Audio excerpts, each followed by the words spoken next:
Hey, what's up everybody? My name is Zelkenon and welcome to another Smite Super Builds. We're back in the jungle. So a requested build, of course. Damage Sun Wukong. This is quite interesting.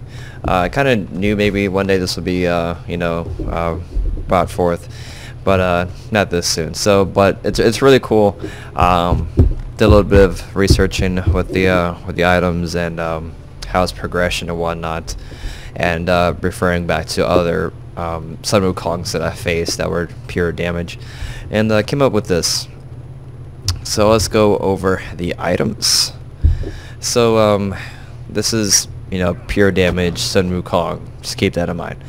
So actives. These are the two main actives that most assassins and hunters use. So this also fits him very well. But you may not need sprint. Since this build has no lifesteal, we're probably going to need all the getaways that we can get.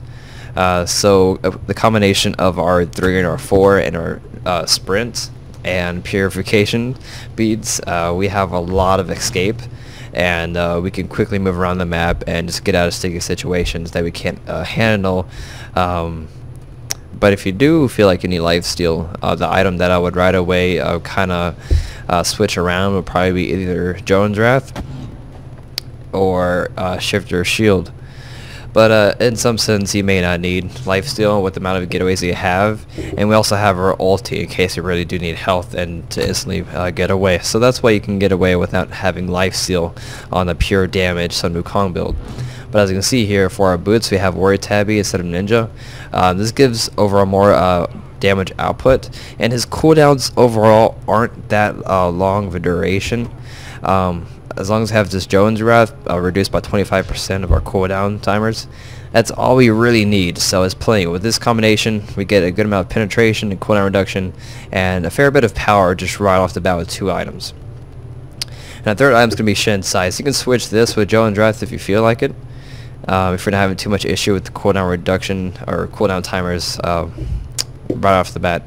So it's really up to you what you want to start with, but this is kind of what I recommend. Shen Size, getting this as your third item, just starts bringing more damage overall to you, mainly from the increased attack speed by 25%. It's quite a bit. And if you look down on the bottom left, we have quite a bit of attack speed at 1.9 with this build, so we get full use of our Shen Size passive, just overall more damage output.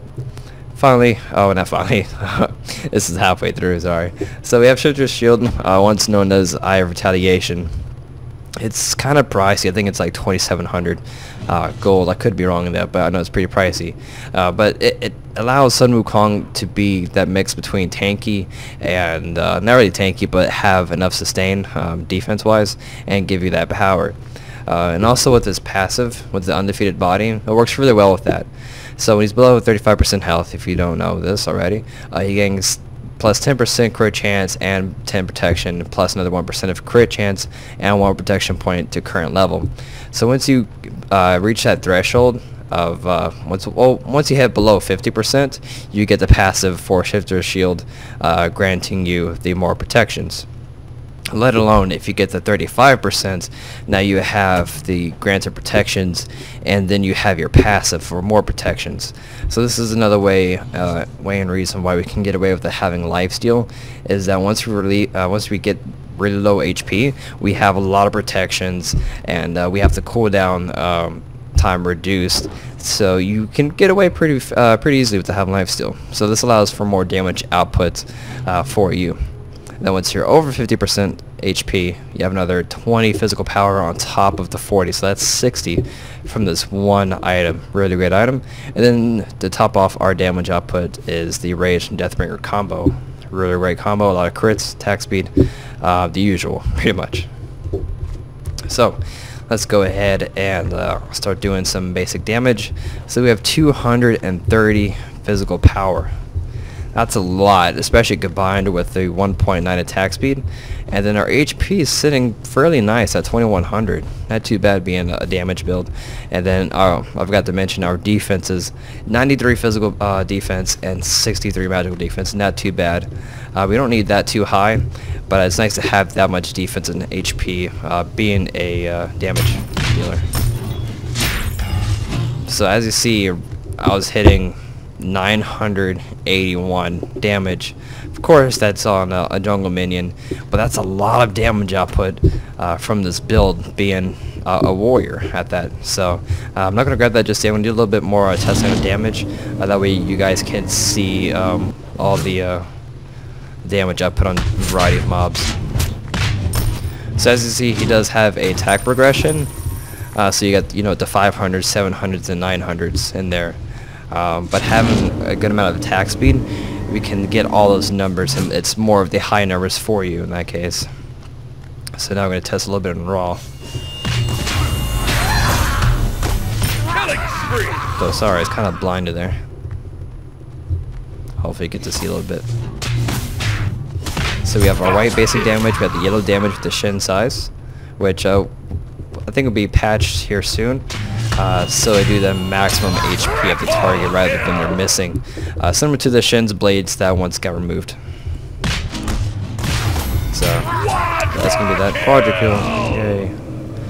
So the next part we're going to do some testing with our buff. So we're going to do physical might potion first. 250 up from 230.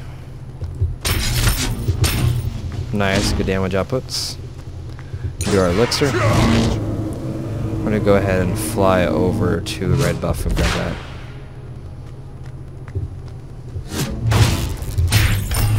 $1,000. So obviously you can tell that the 1,000 was that that third hit. That hits really hard. Yeah, in the chain. 370 power now. So good 1200s. So this is going to wrap it up for the video. Not going to make it too long, like I said before. And as always, thanks for watching. And let me know in the comments below on what you think of the build. And whatever gods you want me to see do builds for. So, peace.